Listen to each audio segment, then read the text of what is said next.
Our paper that we presented was a paper that has to do with the social constructions of targeted groups. This theory has been around since the 1990s and is very widely read. And the gist of it is Schneider and Ingram put forth this theory that we can classify different groups, different politically relevant groups, on a two-dimensional plane of how powerful and how deserving they are. And the intuition behind it is that where groups are on this plane might have something to do with the types of policies that we give. So, for example, we might put CEOs in the side of the diagram where they're very powerful, but maybe not so deserving. So we'll give them policies like secret tax cuts and things like that. Whereas prisoners, we might put in the category of being not very deserving and not powerful. And so we'll have punitive policies or paternalistic policies for people who are deserving but not very powerful, like welfare moms.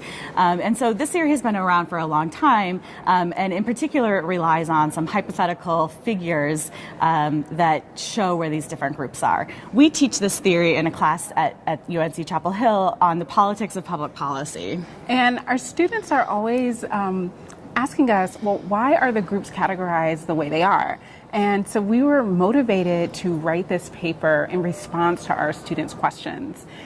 We did this by crowdsourcing on Amazon Turk about 1,500 people in the U.S., and we asked them questions about 73 groups, groups like attorneys, pharmacists, terrorists, hackers, gays, lesbian, African American, so on and so forth, in order to place them empirically in the categories.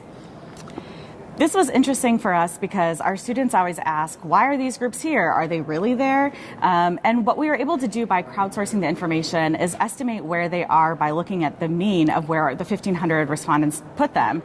And we were also able to see how much consensus there was around the group. So around some groups, everybody kind of agreed about how deserving or powerful they were. And for other groups, there wasn't very much consensus, and there was disagreement or contention about how powerful and deserving groups are. So, for example, we found that people were pretty sure that terrorists and hackers were undeserving, but they weren't sure if terrorists were really powerful or not powerful at all, or if dreamers are deserving or not deserving, or where to place veterans, for example. What we found is that, for example, everybody kind of agrees that veterans are deserving, but people really disagreed about whether or not they're powerful or not powerful.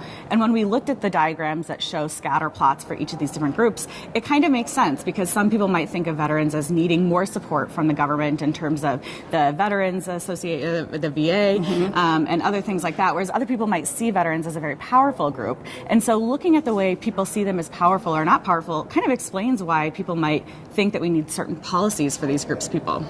Yeah, the other kind of thing that was really important about our findings that we hope to kind of move into another part of our research is that the way that people place the groups on average differs for Republicans and differs for Democrats, differs for women and men, for people of color and whites. And so we might expect that if we have a legislature that is filled with Democrats, we would get a certain range of policies. I mean, we kind of know that, but we can maybe parse out why. Yeah, why people have these preferences. Right, versus Republicans, for example. The thing that's really helpful about the theory is that it predicts that policymakers want to do good things for good people and bad things for bad people, and we have just tried to figure out who's good and who's bad, or at least who the public thinks is good and thinks is bad.